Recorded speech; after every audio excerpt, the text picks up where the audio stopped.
vamos fazer a leitura do verso 35 do capítulo 9, passando pelo capítulo 10, indo até o versículo de número 4 no capítulo 10. E esta é a sessão que nós ouviremos a mensagem do Senhor esta noite. Depois da leitura, nós oraremos pedindo pela iluminação do Espírito Santo. E percorria Jesus todas as cidades e povoados, ensinando nas sinagogas, pregando o evangelho do reino e curando toda sorte de doenças e enfermidades. Vendo ele as multidões, compadeceu-se delas, porque estavam aflitas e exaustas, como ovelhas que não têm pastor. E então se dirigiu a seus discípulos: a seara, na verdade, é grande, mas os trabalhadores são poucos. Rogai, pois, ao Senhor da seara que mande trabalhadores para a sua seara. Tendo chamado os seus 12 discípulos, deu-lhes Jesus autoridade sobre espíritos imundos, para os expelir e para curar toda sorte de doenças e enfermidades. Ora, o nome dos 12 apóstolos são estes: primeiro, Simão, por sobrenome Pedro, e André, seu irmão, Tiago, filho de Zebedeu, e João, seu irmão, Filipe e Bartolomeu, Tomé e Mateus, o publicano, Tiago, filho de Alfeu e Tadeu, Simão, o zelote, e Judas Iscariotes, que foi quem o traiu. Oremos, pedindo que o Senhor nos ilumine no texto que vamos ouvir a mensagem. Deus amado, nós prestamos-te culto, recebemos o encorajamento da sua palavra e nos preparamos para ouvir a mensagem. Fala-nos nesta noite, fala aos nossos corações, iluminando nossa mente, nosso entendimento, nosso coração, nossas vontades, para que possamos entender e nos dispor à prática e à vivência dos princípios que estarão aqui presentes, pregados a partir da tua palavra. Abençoa-nos, ó Deus, para que saiamos esta noite edificados por ti mesmo. Dá-nos a bênção e a graça de ouvir a tua voz. Usa a instrumentalidade do teu servo para isso, para que seja o Senhor a falar e ninguém mais. No nome de Jesus oramos. Amém. Estamos partindo para uma nova etapa no Evangelho de Mateus. Agora nós vamos, como que numa dobradiça, mudar para uma outra sessão neste Evangelho. E nós começamos aqui a ver uma repetição de algo que nós já vimos. Se você, e por gentileza, não perca esse texto de vista, mas se você pudesse rapidamente conferir o capítulo 4, a partir do verso 23, você vai perceber que são os versos finais do capítulo 4 que abrem as portas para o Sermão do Monte e tudo aquilo que nós já temos visto nos últimos meses com respeito a Jesus pregar, ensinar, curar e fazer tudo aquilo que o verso 23 do capítulo 4 de Mateus, você confere aí, diz e é exatamente igual, não igual, mas muito semelhante ao verso de número 35 do capítulo 9. Se você fizer essa rápida comparação aí na sua Bíblia, você vai perceber que o capítulo 4, verso 23 e o capítulo 9, verso 35, se você não abrir, não conferir, não ver, são apenas números. Mas se você der uma olhada na sua Bíblia, você vai ver que é a mesma coisa. Agora eu leio o verso 35. Jesus percorrendo as cidades, ensinando nas sinagogas, pregando e curando. Agora no verso 35, a coisa vai mudar um pouquinho. Um novo discurso é precedido por essas palavras. Mas antes desse discurso acontecer, nós temos o chamado dos 12. Repare que no verso 5, Jesus dará as seguintes instruções e elas seguem até o final do capítulo 10. Jesus irá ensinar esse longo trecho de ensino, está sendo prefaciado, digamos assim, pela mesma fórmula que prefaciou lá atrás o Sermão do Monte. Por que tudo isso é importante? Para que você preste atenção. Mateus coloca esses marcadores no seu texto para que você se prepare para o que vai ouvir. Nós nem sempre estamos prontos, por isso Mateus chama a nossa atenção para esta preparação. Há um resumo do que está sendo dito aqui. Há um resumo do que Jesus vem fazendo. E talvez isso nos sirva para um fôlego para entender o que Deus tem para falar esta noite. Há muito tempo, no passado, um dos seus servos, chamado Martinho Lutero, resumiu o nosso labor na igreja, o nosso trabalho na igreja, com duas palavras em latim que ficaram conhecidas na teologia, que significam orar e trabalhar. Calvino, eu sempre falo que é Lutero. Falei Martinho Lutero, João Calvino. É um problema meu, eu sempre digo que Lutero disse o que Calvino falou. Eu gosto da história de Lutero, mas gosto do que Calvino disse. Aí eu atribuo uma coisa a outra. Orar e trabalhar. É exatamente o que você vê nesse texto. Mas como eu não queria colocar orare et labutare como o título da mensagem, porque nem eu sei latim, sei nem quem disse o latim, chamando de Lutero quem foi Calvino, eu entendi que nós estamos trabalhando aqui com um verdadeiro envolvimento. Oração e malhação. Essa é a minha versão revista e corrompida do que João Calvino disse. Porque é isso que Jesus vai nos convocar a fazer. Mas ele quer que você preste atenção nisso. Há muita coisa envolvida aqui. Embora sejam basicamente duas coisas que Jesus diz a nós, repare que a partir do verso 38 há uma convocação ao envolvimento, porque no verso 36 e 37 é uma descrição. O 35 resume, é Mateus resumindo. Verso 36 e 37, Mateus descrevendo. Mas o 38 em diante é Jesus falando. E aí agora ele está sendo direto para conosco. Ele nos convoca à oração no verso 38. E nos convoca ao trabalho no verso 1 do capítulo 10. Mas existem 3 pontos nesse sermão. Existem 3 importantes lições. E eu quero que você esteja atento ao seu envolvimento. Algum tempo atrás, eu digo algum tempo porque às vezes nós nos esquecemos do que acabamos de ouvir no fim do culto. Mas nós já ouvimos que se não há vida correndo em nossas veias espirituais, claro, dadas pelo Espírito, nós nos assemelhamos a estátuas na igreja. Temos olhos e não vemos, temos boca e não falamos, temos nariz e não cheiramos, temos braços que não se movem e pés congelados. Essa preparação que nos confrontou com o conforto do nosso marasmo, da nossa inércia, agora não é mais um chacoalhar. É Jesus batendo nas nossas costas, nos empurrando para o movimento e dizendo: vamos, vamos, levante-se, chega de ficar parado, já deu. E isto deve motivá-lo a se envolver na obra. Então, antes de começar, eu lhe pergunto: qual é o seu grau e qual é a profundidade do seu envolvimento no trabalho aqui nesta igreja? No trabalho da sua igreja, no trabalho do reino de Deus, qual é o seu papel?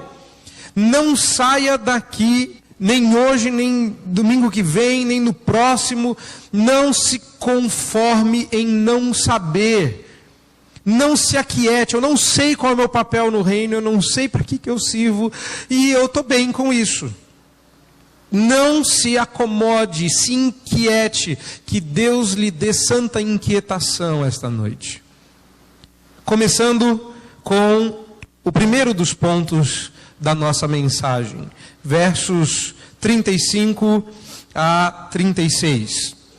Jesus está fazendo o seu roteiro. Jesus está passando pelas cidades e Mateus acrescenta um dado extremamente importante aqui. Ele diz que Jesus estava pregando o evangelho do reino. Para Mateus, esta expressão é particularmente especial. Não deixe passar despercebido quando Mateus se referir ao reino, porque este é o evangelho do rei. Este é o evangelho que fala sobre o reino. O rei Jesus veio. Não é isso que Mateus diz nos primeiros capítulos? O rei foi recebido como rei. Foi reverenciado como rei, presenteado como rei, mas não foi aceito como rei. Nem todos deram ouvidos à sua autoridade real. Alguns o desprezaram como um nazareno. Alguns chegaram a dizer, e isso está imediatamente anterior, que todo o seu trabalho real era como embaixador do reino das trevas. Pelo poder de Beelzebu ele faz estas coisas. Então, para Mateus, se referir ao reino é algo importante. O rei veio, o rei estabeleceu a sua lei corretamente, porque o povo estava entendendo a lei errado. O rei restaurou a saúde e a vida dos seus súditos. O rei está construindo o seu reino. O rei está forjando o seu reino. O rei veio sozinho, puxou a sua espada e começou a conquistar o seu espaço. E é isso o que o verso 35 nos mostra. E no verso 36, Mateus repara em uma das atitudes do Senhor Jesus, dizendo que ele olha para aquelas multidões, para a multiplicidade de pessoas e motivos que cercavam Jesus, e notou que Jesus, verso 36, compadeceu-se delas, demonstrou compaixão, e o motivo era bíblico. Que não é curioso isso?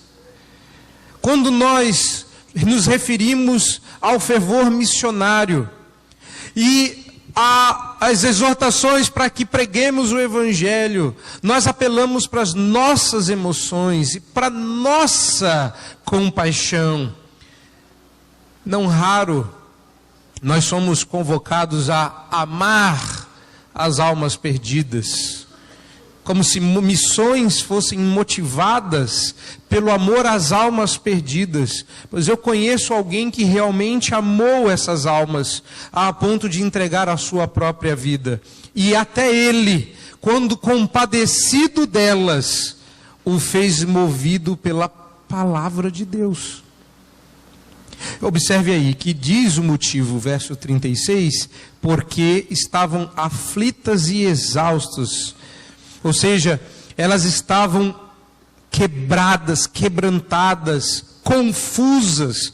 A palavra aí que você tem na sua Bíblia para exausta também pode ser usada para traduzir outra, confusa, perdida. Eles estavam sem saber para onde ir. Devia ser uma cena extremamente constrangedora quando Jesus olhava para aquela multidão e lia os seus corações. Alguns estavam ali e não sabiam nem porquê. É aquela história da pessoa que entra na fila, não sabe para quê, mas espera receber alguma coisa. Afinal de contas, tem muita gente nessa fila, coisa boa vem no final. Eles estavam lá, uns porque queriam comer pão, outros porque queriam ser curados, outros que estavam ali porque todo mundo estava. E Jesus olha para aquela confusão, para aquele mar revolto, para aquela cena sem padrão, todos confusos, exaustos, aflitos, oprimidos, e enxerga nelas ovelhas que não têm pastor. Abra sua Bíblia em Ezequiel, capítulo 34. verso 5, que é quando o profeta é convocado por Deus para chamar a atenção contra os líderes de Israel. Meu alvo é o verso 5 do capítulo 34. Mas a partir do verso 1 veio a palavra do Senhor dizendo: Filho do homem, olha só, um título messiânico. Profetiza contra os pastores de Israel, profetiza e dize-lhes: assim diz o Senhor, ai dos pastores de Israel, que se apacentam a si mesmo, não apacentarão os pastores as ovelhas. Comeis a gordura, vestivos de lã, e degolais o cevado, mas não apacentais as ovelhas. A fraca não fortalecestes, a doente não curaste. Opa! Isso não está soando o ministério de Jesus? A fraca fortaleceste, a doente não curaste. Mas Jesus faz exatamente o oposto. Ele fortaleceu os fracos, curou os doentes. A quebrada não ligaste, foi o que Jesus fez. A desgarrada não tornastes a trazer. Isso vai ficar para a próxima etapa, que é o chamado dos 12. E a perdida não buscastes. Não é à toa que quando Mateus se cita, se coloca como último e ainda se refere a si como publicano. Mas dominais sobre elas com rigor e dureza. Assim se espalharam por não haver pastor e se tornaram pasto para todas as feras do campo. Isso é um trocadilho que até no português apareceu. Ovelha sem pastor vira pasto. É isso que o profeta está realmente dizendo em português, saiu igual. As minhas ovelhas andam desgarradas, verso 6, por todos os montes e por todo elevado outeiro. As minhas ovelhas andam espalhadas por toda a terra, sem haver quem as procure ou quem as busque. E é neste lugar que o Senhor promete, verso 10, que demandará dos pastores que não fizeram o seu trabalho juízo. Mas no verso 11, porque assim diz o Senhor Deus, eis que eu mesmo procurarei as minhas ovelhas e as buscarei, como o pastor busca o seu rebanho no dia em que encontra as ovelhas dispersas. Assim buscarei as minhas ovelhas, livrá-las-ei de todos os lugares para onde foram espalhadas no dia de nuvens e de escuridão. Normalmente, quando esse texto é abordado, os estudiosos apontam para o texto de Ezequiel, porque ele é contundente, porque ele é vivencial. Mas o texto que Jesus está citando aqui, e ele é repetido na Escritura várias vezes, está em Números 27. Abra sua Bíblia lá também, porque isto assim é realmente significativo. Quando nós olhamos para Números 27, e esta citação vai deixar claro o ponto aqui. Quando Moisés pede ao Senhor que levante um futuro sucessor para que ele comece a ser trabalhado, ele diz: Senhor, providencia, tu que és o autor e consumador de toda a vida. Detalhe, Hebreus 12 vai chamar Jesus de autor e consumador da fé. Fé que conduz e que nos dá a vida eterna. Ponha um homem, versos 16 de Números 27, sobre esta congregação, que saia diante deles e que entre adiante deles e que os faça sair e os faça entrar, para que a congregação do Senhor não seja como ovelhas que não têm pastor. Como esse texto se torna significativo? João capítulo 10, Jesus está se referindo às ovelhas e começa a mostrar nelas as figuras do Antigo Testamento. Ele não está criando nada novo. Ele olha para as ovelhas e diz: eu sou o bom pastor.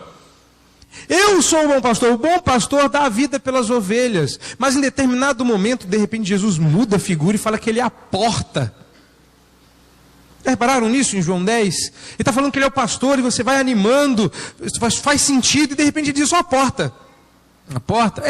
Quem entrar por mim entrará e sairá e achará pastagem. Agora eu fiquei bagunçado. No que Jesus estava pensando em João 10? Eu digo, em números. Ele é o homem colocado por Deus, verso 17, que saia diante deles, que entra diante deles, que os faça sair, que os faça entrar. Eu sou a porta, quem entra por mim, quem sai por mim, acha pasto, não vira pasto. Então, quando Mateus olha, vê Jesus se compadecendo das ovelhas, está claro ali. Mateus registra que ele as viu como ovelhas que não têm pastor. Como Mateus sabia disso? Ele deve ter ouvido Jesus dizer, deve ter resumido os sentimentos de Jesus aqui. Mas uma coisa fica clara: o homem levantado por Deus em números chamava-se Josué. Você não entendeu ainda? Josué é o nome deste que está falando aqui em Mateus, pois Josué em hebraico é a mesma coisa que Jesus em grego. Josué é um tipo de Cristo. Mas aqui, Mateus está olhando para o cumprimento de Josué. Imagine a emoção daqueles homens que se deparam com aquela cena e começam a enxergar. Ainda não está claro para eles, Mateus está registrando na sua mente e depois vai registrar no seu livro aquela cena. É Josué, ele está aqui, ele é o cumprimento do Antigo Testamento, porque essa é a ideia de todo o Evangelho de Mateus. Então, no primeiro ponto, quando nós olhamos para o estabelecimento do reino, para a pregação do Evangelho do Reino, nós não podemos esquecer que o Rei do Reino e o verdadeiro pastor dessas ovelhas não é outro senão Jesus Cristo, o Senhor. Qualquer pessoa que se enxergar neste lugar estará tomando um trono e uma coroa que não é sua. E é muito, muito, muito comum enxergar os pastores engordando financeiramente. Eu de vocês também está engordando. E não é uma coisa boa. Mas essa é a crítica que Deus faz. Vocês estão comendo da gordura das ovelhas, mas não estão apacentando. Era legítimo que os pastores se valessem do seu sustento das ovelhas. Porque essa era a sua profissão no passado, pastor de ovelha de verdade, não os pastores de Israel. Ali é uma mistura das figuras. Mas você pode fazê-lo desde que você trabalhe, desde que você pastoreie e apacente essas ovelhas. Você não pode ter o benefício sem ter o trabalho. O reino não vai ser estabelecido simplesmente porque a gente quer, mas porque a gente trabalha, porque a gente se envolve. E Jesus foi o primeiro a se envolver. Ele veio e ele começou a ir até este preciso momento. Até o verso 36 do capítulo 9. Só tem uma pessoa que está trabalhando.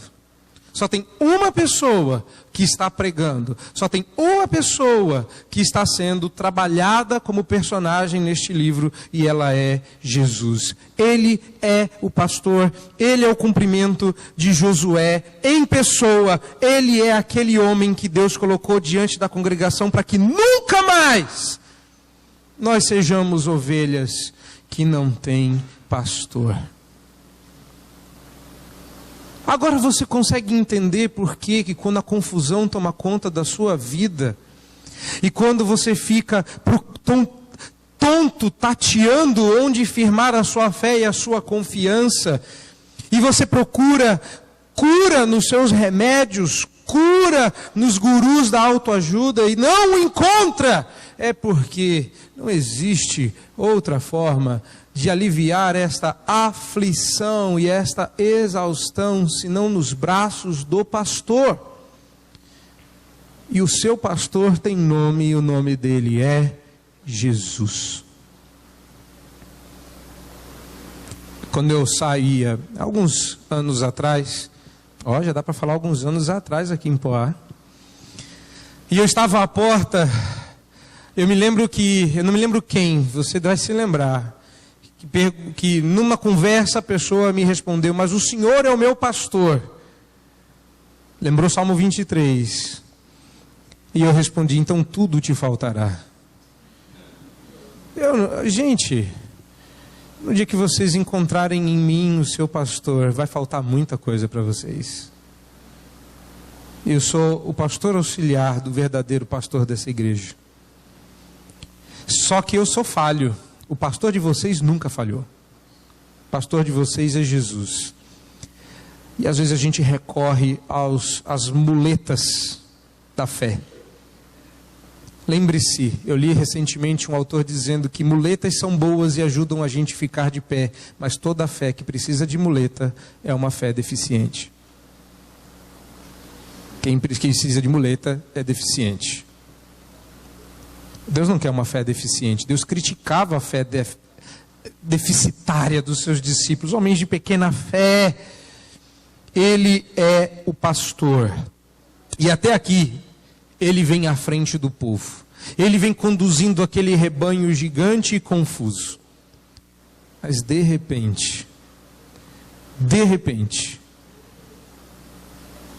aquele pastor vira para as ovelhas. É uma cena meio estranha. Ele parou de prosseguir. Ele está avançando, nós estamos indo atrás. E nós somos como uma torcida que parece impulsionar o time de um homem só. De repente ele para, nós paramos com ele. Ele vira para nós. Bom, e olha só o que ele diz, verso 37. E então, se dirigiu aos seus discípulos: a seara, na verdade, é grande, mas os trabalhadores são poucos. Rogai, pois, ao Senhor da seara que mande trabalhadores para a sua seara. Opa, está mudando a situação. De repente ele vira e fala para nós duas coisas. Primeiro ele constata um fato, e depois ele nos manda agir sobre este fato. Nós somos informados aqui da amplitude do trabalho de Jesus. A seara, na verdade, é grande. Até aqui nós não tínhamos ouvido Jesus se referir ao tamanho da obra. Estamos todos achando que a coisa está andando muito bem, e que é aquilo ali. Mas ele vira e diz: não, a obra é maior. Ele é Deus, nós sabemos disso. Ele é o cumprimento de Josué, está claro isso. Mas ele é homem. Ele se tornou limitado por nós. Seus braços tinham limite. Até a sua vontade tinha limite. Opa, a vontade de Jesus tinha limites? Tinha. Ele disse: a minha vontade é cumprir a vontade do meu Pai. E a vontade dele parava onde a vontade do Pai parava. Ele se colocou limitado, ele se colocou pequeno, mas a obra ainda era grande. Como um Deus grande, ele poderia fazê-la em instantes. Mas agora está ali, Deus encarnado, homem. A obra é grande, não dá para um só fazer. Nós estamos olhando e, bacana, é verdade, a obra é grande, é verdade. Então vamos orar para que Deus mande trabalhadores. Vamos, o quê? Reparou nesse texto? Nós estamos ali, vai Jesus, vai Jesus, vai Jesus. Jesus vira, agora vamos junto. Vamos junto? Junto quem? Nós aqui? A gente? Jesus começa a mudar o quadro. Reparou que até agora só Jesus está neste evangelho? Só Ele cura, só Ele fala, só Ele age, só Ele, é tudo sobre Ele, e vai continuar sendo sobre Ele, até nós somos dele e o revelamos, mas agora nós também ficamos sabendo que para o cumprimento daquele tão grande trabalho, serão necessários muitos trabalhadores. De repente, nós, seus discípulos, que estamos seguindo Jesus como leitores do Evangelho, tal como aqueles discípulos o faziam de verdade, nos vemos confrontados novamente com a nossa zona de conforto. E aqui começa um aviso. Qual é? Você irá trabalhar no reino. Não é uma possibilidade, não é um anúncio de há vagas, não é noite dos talentos, se inscreva se você quiser. É uma convocação de um exército, não há escolha, não é uma opção. Você vai trabalhar no reino. Mas não é tudo pela graça, né? Jesus faz, a gente só crê aqui, crê, graça. Pois é, a graça não isenta você do trabalho, a graça te energiza para ele. A graça te dá poder para cumpri-lo. E ele diz, os trabalhadores são poucos. Na verdade eram bem pouquinhos, só tinha um. Ele. É bem pouco. E aí ele diz, rogai, pois, ao Senhor da Seara. Opa, o verso 34 começa nos revelando. Eu vou guardar o rogai para o fim. Mas ele começa nos revelando algumas coisas interessantes. Primeiro que o Senhor da Seara não é Jesus. Repararam aí? O Senhor da Seara é o seu Pai. Rogai ao Senhor da Seara. Ele se colocou como um dos seus trabalhadores. Ele veio estabelecer o reino e não fará isto sozinho. E ele pede para que roguemos ao Senhor da Seara que mande trabalhadores. Acabamos de ser informados que o reino de Deus não será estabelecido por Jesus sozinho. Isso não deveria soar novidade a nós, hoje, que já sabemos que quando Cristo voltar, nós julgaremos com Cristo os demais. Nós vamos deixar isso para o fim. Mateus vai falar disso lá na frente. Guarde isso no seu coração. Por ora, preste atenção aqui. Começamos a ser informados do nosso envolvimento necessário. Peça a Deus que as pessoas se envolvam no trabalho do estabelecimento do reino. E como nós vamos fazer isso? O verso 38 diz como esse envolvimento começa a se tornar efetivo através da oração. Você se envolve com o que você ora. Você já reparou nisso? Eu espero que você esteja orando nominalmente por alguns desses pedidos de oração.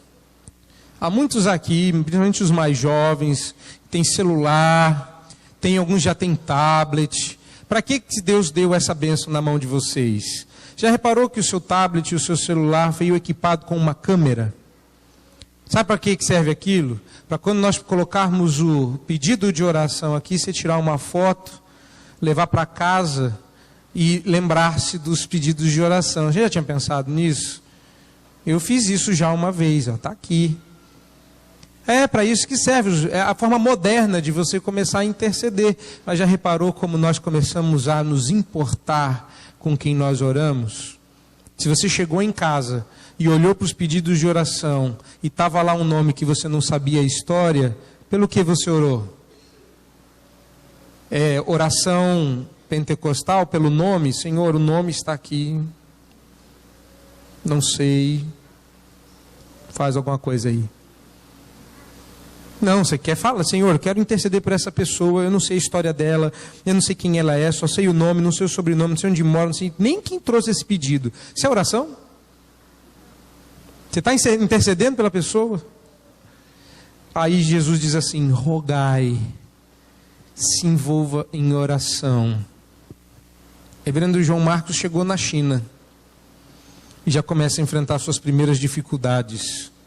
Vamos orar? E como andam os nossos irmãos lá nos ribeirinhos? Nós estamos aqui louvando a Deus e agradecendo a Deus pelo estofamento novo do nosso banco. Não tem estofamento no barco não, irmãos. Que barco? Você não sabe que barco? Devia saber. E como anda o seu espanhol? Está bem treinado? Nós temos um missionário nosso na Espanha. Sabia disso? Aquela oferta que você depositou aqui vai ajudá-lo a pregar o evangelho lá. Será que nós realmente estamos juntos na brecha? Jesus diz, comece o seu verdadeiro envolvimento com oração. Mas é para orar. E é para você pedir que Deus faça o quê? Não é uma oração do tipo oremos, fecha os olhos e sai orando. Não, é uma oração litúrgica, ou seja, ela é direcionada, ela tem um propósito, ela tem um motivo, o assunto é dado. Peça que Deus levante obreiros. E uma das coisas que eu entendo o Senhor começa a nos desafiar aqui é a sua oração para que Deus levante pessoas que se envolvam nesta igreja. Nós estamos sempre pedindo que Deus levante alguém que não seja eu. Pois vamos fazer um trato, vai todo mundo orar para que Deus levante alguém. Aí fica boa a coisa, você ora para que Deus levante alguém, tem alguém orando para que Deus te levante. Não é assim? Senhor, levanta alguém que não seja eu. E enquanto isso tem outra pessoa dizendo a mesma coisa. E Deus começa a te levantar. E Deus começa a levantar o seu irmão. Ministérios começam a nascer. Trabalhos começam a ser finalmente feitos. E as reclamações param de acontecer. Você não tem ninguém que recebe os visitantes na porta. O que acontece com aquele papel dos visitantes depois? Eu queria saber. Será que Deus está te levantando como um cobrador? Não, Deus está te incomodando porque Ele quer que você se envolva, faça. Está vendo um defeito na igreja? Está vendo alguma coisa que precisa ser feito? Por que será que Deus te deu olhos para ver? Porque Deus quer que você se envolva. E como esse envolvimento começa? Com oração. Igreja que não ora, não vai trabalhar. Igreja que não ora, não vai se importar, não vai se envolver. Jesus constatou, a obra é grande, os trabalhadores são poucos. Como é que a gente começa a resolver isso? Rogando, orando, pedindo para que Deus levante. Nós já tivemos que fazer isso no passado, quando fomos confrontados por Paulo em 1 Coríntios. Acho que já esquecemos, está na hora de lembrar. Coloque nos seus pedidos de oração, Deus levanta pessoas. Só não se esqueça de um detalhe: você também é uma pessoa. E quando Deus, em visão, disse: a quem enviarei e quem há de ir por nós, tinha um homem ajoelhado, morrendo de medo de morrer, dizendo: Senhor, levanta alguém, levanta alguém, levanta alguém, eis-me aqui. E foi eu. Será que Deus não está te levantando? Para quê? Comece depositando isso aos pés do Senhor em oração. Que maravilha, irmãos, olha só. Acabamos de descobrir que no estabelecimento do reino, nós vamos fazer parte do ministério de Jesus. Já parou para pensar na beleza disso? Ele é o Redentor, mas Ele resolveu usar instrumentos em suas mãos. Nós vamos ser coparticipantes desta obra, somos comissionados, a missão é dele, ele é o pastor, mas ele diz: comecem a orar, porque eu vou precisar de ajuda, e essa ajuda virá de vocês. É claro que não viria de todos, como os próprios 12 apóstolos demonstram. Olha, reparou que é o próximo texto? Jesus, pensa uma oração que é respondida rápido. Às vezes a gente tem essa doce experiência, não é? Não é tão gostoso quando a gente ora e Deus atende na hora. É bom, não é? Quem já teve essa experiência de orar e Deus atender? Eu já tive. Já teve? 2, 3, 4. Ó, tem bastante gente aqui que Deus abençoou. Você já reparou que nós cantamos uma música que diz que Aqueles que têm visto em sua vida o que nós temos visto só podem chegar a uma conclusão, que ele é cheio de amor. É isso, você tem visto isso na sua vida e na vida de Jesus? Você chegou a essa conclusão? Sim ou não? Não são todos, né? Tá certo. Eu lamento por você que orou e não teve a sua oração respondida ao seu bel prazer. Se Deus disse não, Ele respondeu a sua oração, viu, querido? Mas essa é uma oração que Ele já faz e já atende. Vamos orar para que Deus levante pessoas? Todo mundo disse amém. Vamos, que bom. Começa aqui. Pedro, vem aqui na frente. Imaginou a cena? Tá lá, todo mundo. Vamos orar, vamos orar. Senhor, levanta pessoas. Pedro, eu? E agora, mano? Não, vem André também. Eu vou junto, Pedro. E tá lá os dois. Estamos aqui, pescadores de homem. Até agora nada. Não é isso? Vem, João. Vem com seu irmão, Tiago. Eu vos farei pescadores de homem. Até agora nós só estamos acompanhando Jesus. De repente, João, Tiago, Felipe, Bartolomeu, opa, é verdade, é real, Deus trabalha com pessoas. Vamos dar uma olhada nisso? Capítulo 10, tendo chamado para si, tendo chamado para perto de si, os seus 12 discípulos, ele agora, o rei, compartilha da sua autoridade sobre espíritos imundos para os expelir e para curar toda sorte de doenças e enfermidades. Será que os apóstolos modernos, eles entenderam esse texto? Será? Opa, Jesus deu autoridade. Não tem gente por aí dizendo que recebeu a autoridade de Jesus para expulsar demônio em o nome. Não é isso que o povo diz por aí? Olha, mas não parece que Deus está dizendo isso? Que agora todo crente tem autoridade para fazer e acontecer? A autoridade não é dele, e Jesus deu-lhes autoridade. A questão ainda é autoridade, o assunto ainda é o reino, o rei, o estabelecimento deste reino de Deus. Mas reparou no detalhe? Jesus foi específico no conceder da sua autoridade. Ele separou 12. E aos 12 deu autoridade. E aos 12 ele enviou. É engraçado como o tempo tem a capacidade de degenerar o nosso bom entendimento das coisas. Porque no verso 1, a Bíblia chama os 12 de discípulos, enquanto que no verso 2 chama os 12 de apóstolos. E ultimamente nós temos muito apóstolo que não foi enviado por Jesus para fazer nada, mas é justamente o que a palavra apóstolo significa, enviado. E olha só, onde esta palavra se torna um verbo, no verso 5. E aos 12 enviou. Compare o verso 2 com o 5. Ora, o nome dos 12 enviados são, e aos 12 enviou. O apóstolo é um missionário, o apóstolo vai fazer o quê? Estabelecer junto com Cristo o reino de Deus.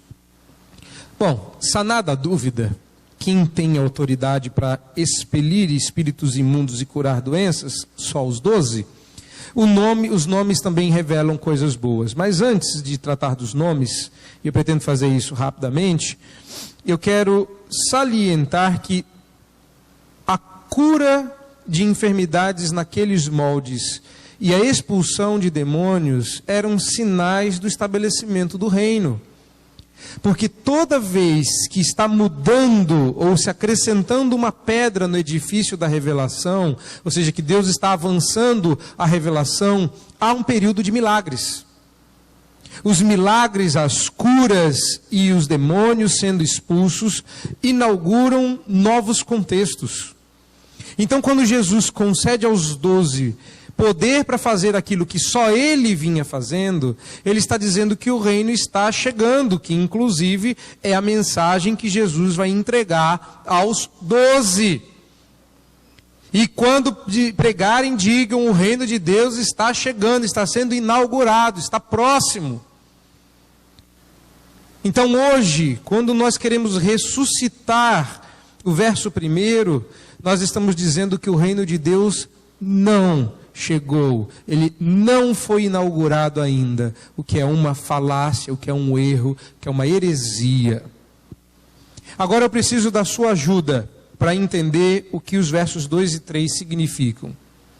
Será que tem lição nos versos 2 e 3? Tem, e lindas. Eu vou precisar da sua ajuda, e muito, porque eu preciso que você compare esse texto com outros, e são pelo menos 3, preciso que você aí me ajude com esse estudo, porque nós vamos olhar para outros textos que também falam dos 12. Um deles é o de Marcos 16.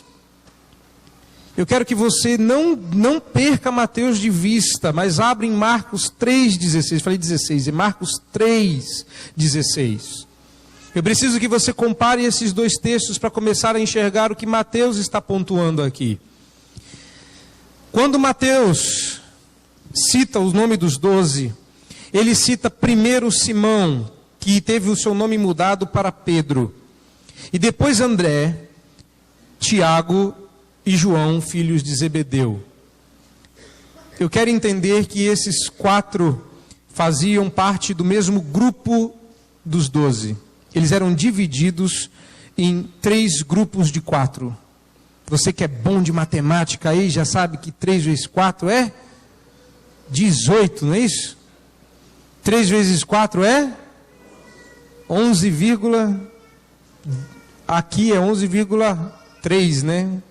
Não vou dar um inteiro para Judas, não. Primeiro grupo, sempre, em qualquer lugar da Bíblia, vai começar com Pedro. Reparou aí? Mateus começa falando de Pedro. Olha agora para Marcos 3,16. Eis os 12 que designou Simão, a quem acrescentou o nome de Pedro. Olha quem faz parte desse grupo: Tiago, filho de Zebedeu, e João, seu irmão. Os Boanerges, os filhos do trovão. Esse era o primeiro grupo. Você vai conferir a mesma coisa no segundo grupo. O segundo grupo sempre começará com Filipe. Em Mateus, é o verso 3. Filipe, Bartolomeu, Tomé e Mateus. Filipe, Bartolomeu, Tomé e Mateus fazem parte do segundo grupo. E olha lá, é assim que começa o verso 18. Olha, verso 18, fala de André no lugar de Filipe. Calma. Então você vai olhar Lucas e vai olhar Atos e vai ver que Filipe era o líder. André, Filipe, Bartolomeu e Mateus. Os mesmos... Filipe, Bartolomeu, Mateus e Tomé. Tomé que nós falamos hoje pela manhã. O próximo grupo, verso 18 ainda, começa com Tiago. Tiago, filho de Alfeu, Tadeu, Simão o Zelote e Judas. Compare com Mateus. Nós temos Tiago, filho de Alfeu, Tadeu, Simão o Zelote e Judas. Comparou Marcos com Mateus? 3 grupos. O primeiro começa com Pedro, o segundo começa com Filipe, o terceiro começa com Tiago. Abra sua Bíblia em Lucas 6,14. Se você não conferir lá, a lição não tem o seu efeito. Porque se você abre em Lucas 6,14, você vai ver a mesma estrutura. Olha o que Lucas 6,14 diz, comparando com Mateus. Quem é o primeiro dos 12? Simão, a quem acrescentou o nome de Pedro. Depois vem André, Tiago e João. Mesmas pessoas do mesmo grupo. Próximo grupo, começa com quem? Filipe. E nesse grupo tem Filipe, Bartolomeu, Mateus e Tomé. Mesmas pessoas, mesmo grupo. Terceiro grupo, começa com Tiago, filho de Alfeu, Simão o Zelote, Judas, filho de Tiago, e Judas Iscariotes. Judas, filho de Tiago, também conhecido como Tadeu, para quem ainda não entendeu. Abra sua Bíblia em Atos, capítulo 1, verso 13. E veja novamente os 12 sendo listados. Compare com Mateus. Olhe de novo. E no cenáculo se reuniam. Quem aparece primeiro? Pedro. Atos 1:13. Pedro. E no grupo de Pedro, quem fazia parte? João, Tiago e André. Nós já sabemos que o próximo grupo começa com Filipe. Quem faz parte do grupo de Filipe? Olha os mesmos nomes: Tomé, Bartolomeu e Mateus. Terceiro grupo começa com Tiago, filho de Alfeu, Simão o Zelote, Judas de Tiago. Opa, por que em Atos não aparece Judas Iscariotes? Óbvio, não é? Óbvio, não é? Ele morreu. O que essa estrutura nos mostra? A primeira coisa é que Jesus não chamou uma batelada e falou: vamos galera, vamos turma. Não, Jesus chamou um conselho estruturado que tinha ordem, que tinha estrutura bem firmada. Existia uma cadência e ela aparece exatamente igual em todos os textos. Se reconhecia que Pedro era o líder dos 12. Se reconhecia que o grupo de Pedro era um grupo composto por nomes específicos. Que o grupo de Filipe também estava lá. E o grupo de Tiago, o terceiro grupo dos 12. Ele chamou as 3 turmas. É claro que eu não vou fazer a falácia de traçar o perfil dos grupos e dizer o grupo dos corintianos, dos palmeirenses, dos São Paulinos, mas é uma coisa interessante notar que esses grupos são absolutamente distintos. No primeiro grupo só tem pescador. No primeiro grupo tem família. Eles são irmãos. Eles têm muita coisa afim. Mas do segundo grupo em diante, a coisa já fica bagunçada. Quem é Bartolomeu? Mateus figura no segundo grupo. No terceiro grupo, nós temos um traidor. Essas pessoas têm profissões diferentes, têm problemas diferentes, mas eles estão lá, em ordem, bem estruturados e o melhor, trabalhando juntos. Trabalhando juntos. É como se... Nós não vamos terminar com este cântico, mas é como se Cristo nos via redimidos por seu sangue, lutando o bom combate do Senhor, lado a lado trabalhando, e sua igreja edificando. Jesus não chamou 12 pessoas à toa. Não é uma coincidência numérica. Jesus está estabelecendo o reino sobre novas bases. E eles são um tipo das 12 tribos de Israel, que são divididas em grupos, sim, que têm o seu papel definido, sim, mas que Jesus chamou para trabalhar juntos, para que mais para frente, Paulo, que ocupou o lugar como o último dos apóstolos, agora você começa a compreender um pouco melhor o que Paulo estava dizendo. Por que ele é o último dos apóstolos? Por N motivos, até por esse. Ocupou a vaga de Judas, que terror. Mas está lá ele.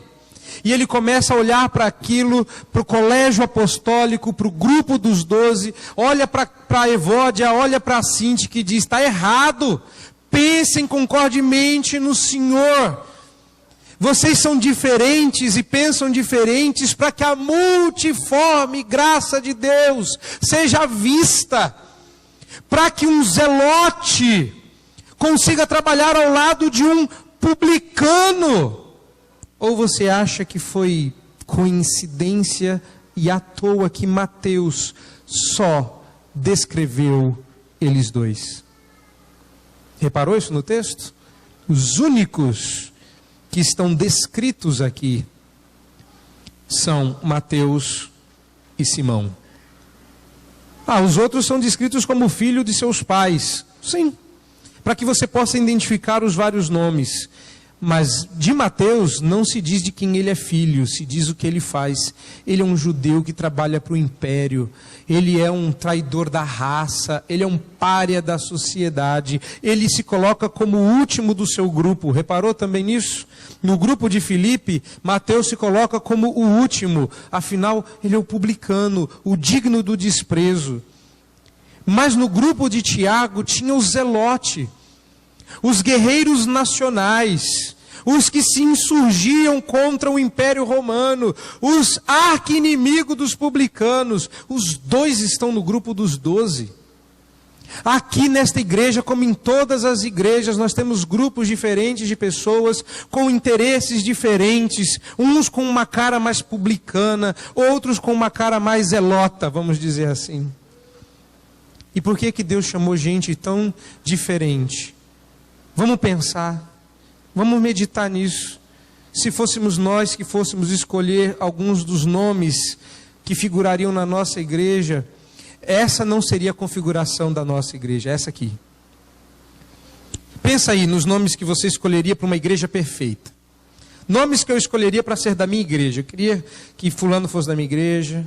Vai lembrando do passado, do presente e inventa alguns para o futuro.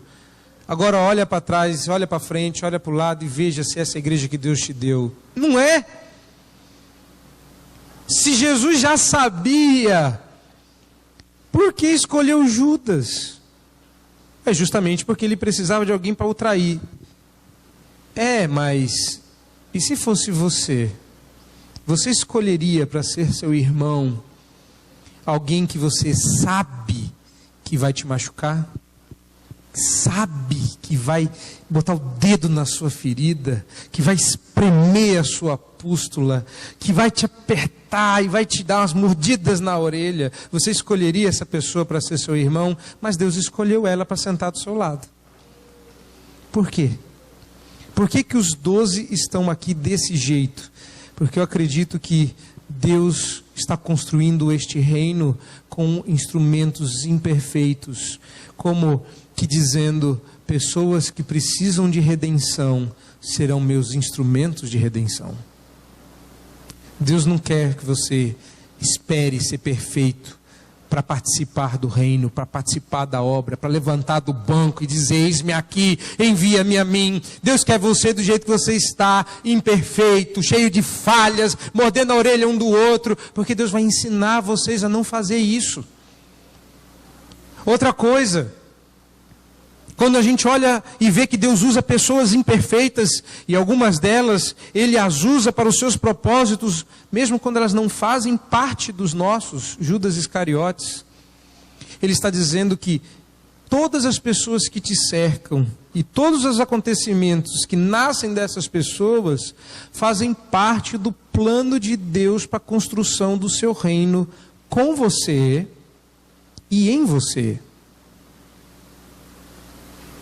Pessoas que nos machucam são importantes porque tiram a parte que não presta da gente, como o ferro com o ferro, assim o amigo. Quando a gente se arrasta, sai conteúdo, mas a gente fica mais afiado. Esses 12 se estranharam no decorrer da história. Chega uma hora que o primeiro grupo quer ser eleito o conselho da igreja. Chamam até a mamãe. Põe esses dois aqui para ser os líderes. Eles estão querendo inverter essa... Vamos trocar esse negócio de Simão por sobrenome Pedro. Põe aí Tiago, põe aí João, que fica mais bonito. Jesus diz, não funciona assim. Quem estabelece a regra do reino é o rei sou eu. Pedro é o primeiro. Mas justo Pedro, não tinha ninguém melhor. O jovem João, talvez Bartolomeu. Pois é, quando a gente olha para os 12, pelo menos quando eu olho para os 12, eu vejo a igreja, e eu vejo o tipo de trabalhador que Deus chamou para a sua seara. Todo mundo capenga, cheio de defeito, confuso, meio bagunçado, mas debaixo de ordem, de estrutura. Eu vejo que Deus está atendendo os nossos rogos e pedidos. Deus levantou trabalhadores. Não é o trabalhador ideal, não é o que eu gostaria, não é nem o que eu esperava, mas são esses daí. E sabe de uma coisa?